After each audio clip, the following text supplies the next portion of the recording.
Before I even start off, I want to put it out there that this video is going to be super long, but I'm in a very big yapper mood.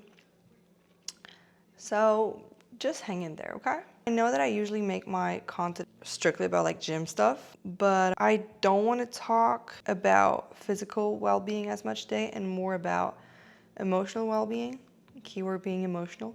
And I thought what better way to do so than to talk about myself. I'm kidding.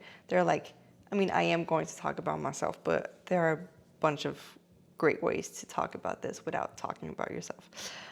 But then again, I feel like when I watch a video, the two things that make me feel understood or less crazy is when either someone talks about their own feeling and I just relate to the smallest detail.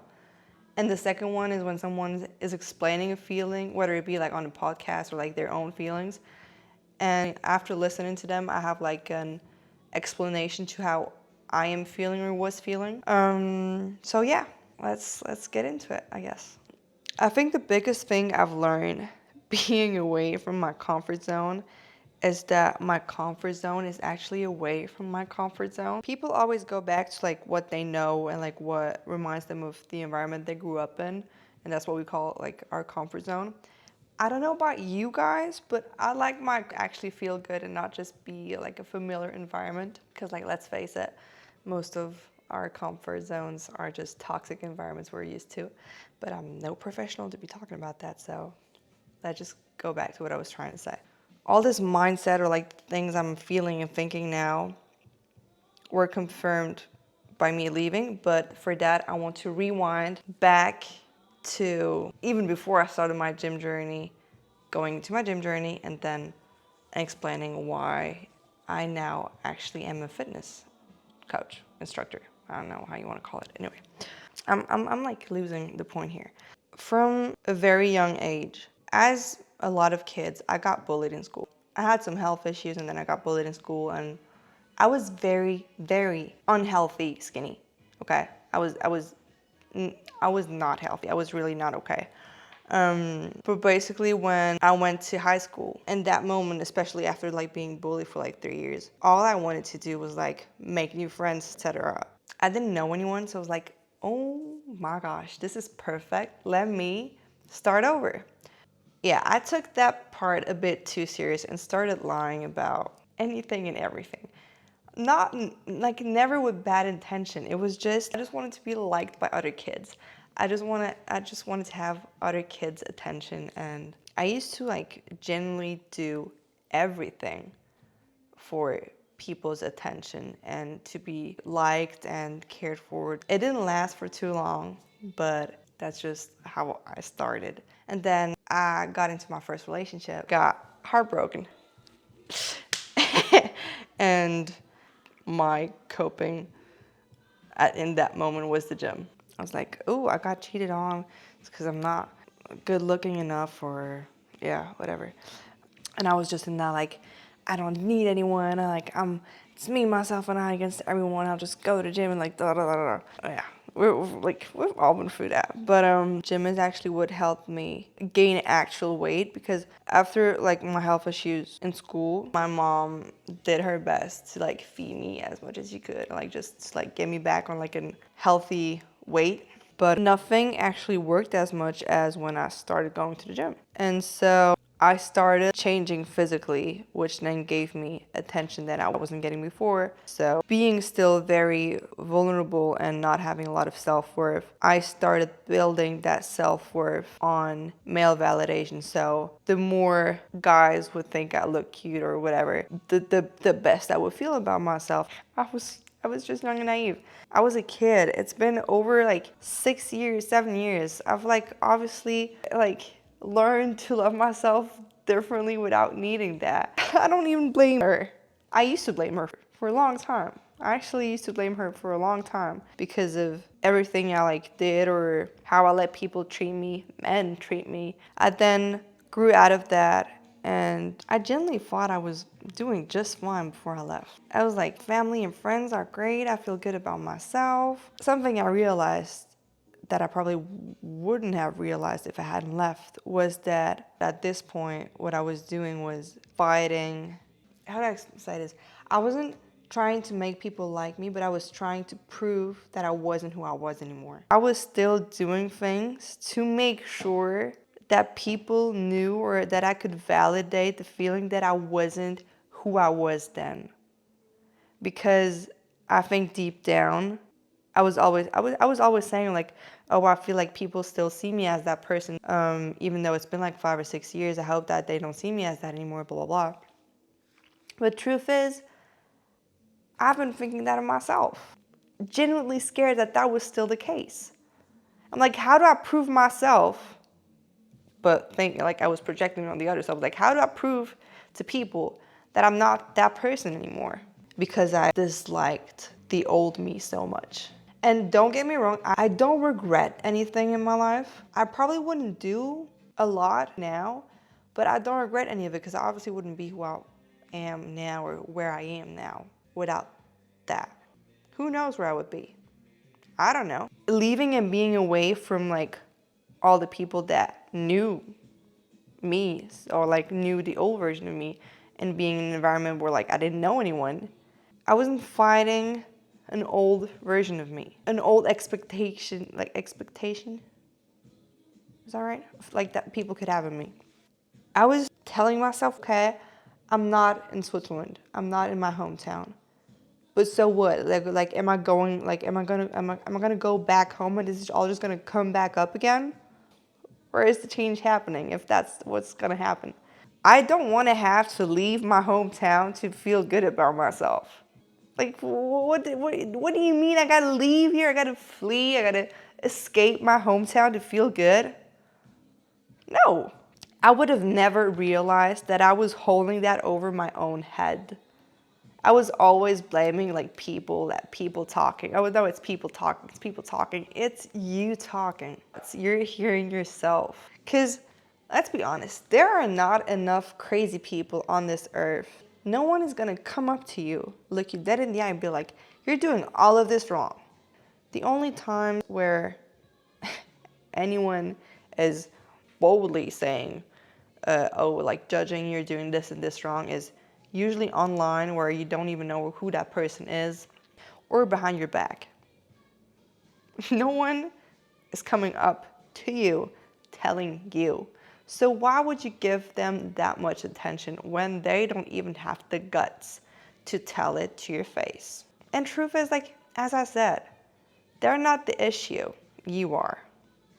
Or like it's your own voice in your head. Cause like I'm a very big control freak, by the way, so I struggle with that. But I can only control myself. People aren't gonna go away. It's on you to change it. It's your narrative. It's the conversation between you and your thoughts. It's on you to change that.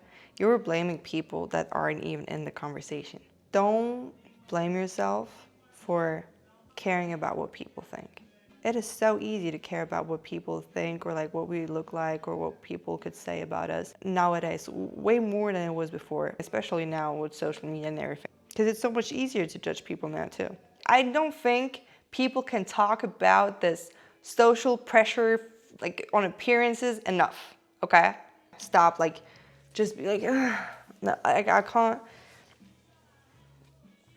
I cannot. My eye's tweaking. My eyes been tweaking for like 3 days. Can somebody look up what that means? I don't know what's going on. Back to something that is actually going to be way more related to like my coachings and like my whole page and everything and the way I want to move on with like my fitness coach journey that I found out or learned during this trip is my ikigai. The reason I figured this out there is because of my tattoo, actually. By the way, shout out to Enos for doing this masterpiece. Love my guy. So like it was getting a lot of attention, more than I thought it would. Like I wasn't like it was get what I mean by that, it was getting more attention than in Switzerland. Like, and people here in Switzerland aren't that wide open. Like they're still, you know, in their own bubble. If people go out of like don't obey the rules, they're like, oh, careful. I had a lot of people basically asking me what it meant. I like to say it's the reason for being. It's like it's the reason you wake up in the morning. Actually, I'll put you like the There you go. The people were then asking me, well, did you find yours? I'm like, no, I haven't. I have not. But it is very important to me to find it. Like, I feel like it's very important to have like a reason to be. Like, I like that idea. It's just the way it is. Coming back from my trip, I was telling one of my friends that, and he was like, well, I know you don't have it, but like, if you had to think of something that could be your ikigai, would you have an idea of what you would say now? I told him, honestly, I think it's helping people feel good about themselves. Isn't that cute? I'm sorry. I think my ikigai is to help people feel good about themselves. Not just, actually, no, just helping people. Because from what my friends would say, I'm a very reliable person. I like to think so too. When I look back at like different key moments in my life, I wrote a song. Yes, me. I wrote a song. I was in school. I wasn't even 15. And that song was about self-love and self-worth. Do you know what that says of a child? To write a song about loving yourself and how you are enough? Hello? And then after that, in high school, my that essay you have to like do at the end of high school, I don't know how you call it. In Switzerland, you call it like travail de maturité. I did that on insecurities, like physical insecurities. But yeah, there's that. And then after that, I went to college and I studied psychology. I dropped out, but I studied psychology for 2 years, wanting to do sports psychology actually. And then after that, I went into teaching because I started working as a substitute teacher and I actually like really enjoyed it. And it reminded me of my teacher back in school and how much she impacted my life. And I'm like, actually, I want to be able to impact kids at that age, like that hard phase, which is when all the bullying happened and everything. And I was like, I want to be that teacher to those kids and make sure they feel good about themselves and know that they're worth it and know that they're important and that, yeah, dropped out of that too, by the way. But whilst I was doing that, I had this like side hustle, I guess, like a job. And I was doing lashes and tooth gems. Out of all the jobs I could have picked, I picked something where I could make girls or anyone feel good, like make look cute and like feel good about themselves. Which in a way still rely, not rely, rely. They still had something to do with like physical appearance, okay? My life, and I'm sure a bunch of your lives too, was like, has just turned around, like that was always somehow the subject of physical appearance, no matter what phase of my life. The most important thing to me was always the way I looked. In school, I was bullied for the way I looked. In high school, I started the gym and wanted to look a certain way to like have attention and whatever. And then I started looking a certain way and had attention. So in my head, I'm like, oof, if I look good, I'm worthy. If I don't look good, I'm not worthy. You get what I mean? I've grown out of that. I don't feel like that anymore, I think. And as a fitness instructor, I want to help you guys feel good about yourself. You're going to come up to me and tell me what you want for yourself, and I will help you get that. I always had in the back of my head coachings, like being a fitness instructor.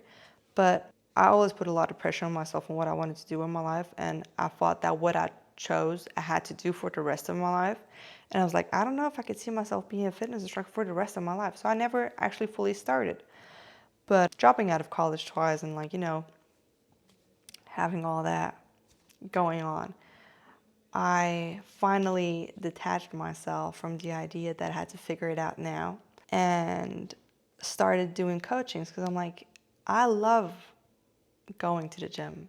I love how it helped me get from that, like, with zero self-worth, heartbroken, to like building me confidence and like having something I can go to like zone out and just feel good. And how great would it be to be able to like help people do that too now? And that moment, I was doing it again so I could help people, but I was trying to have as many clients. I had way too much on my plate. I had way too much. I couldn't even handle that many clients. I was having so much that I wasn't actually able to help anyone properly because I was like always either late or not focused or not responding to text messages. And it just got to a point where I left Switzerland and went MIA. I'm just ready to do things much better. One day something is gonna happen that is gonna show you that you're holding yourself back. It's not actually other people. So until that happens, I guess just try to tell yourself not to care. And one day you will believe it. Okay? It took me leaving Switzerland to understand all of this. I've never felt more like myself than I have in these last 2 months. I feel like this is the first time I've ever done, like everything I've done there were like the first things I've ever done for myself, fully and completely. I didn't have to like do anything for anyone. I didn't have anything to prove. And that's when I realized I was actually still trying to prove something because like I was convinced I was doing stuff for myself.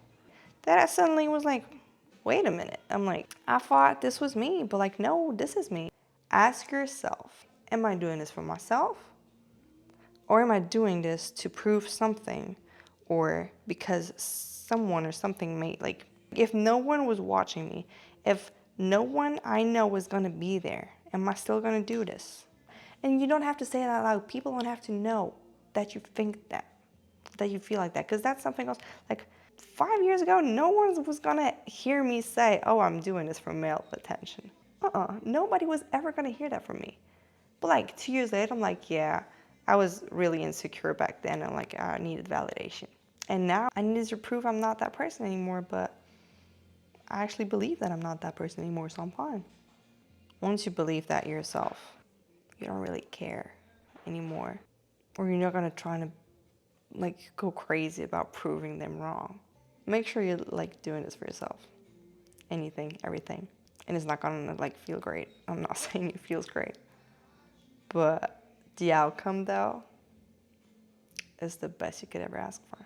Because why are you going crazy to prove someone else wrong? Are you scared they're right? I like that end note, so I'm gonna stop there.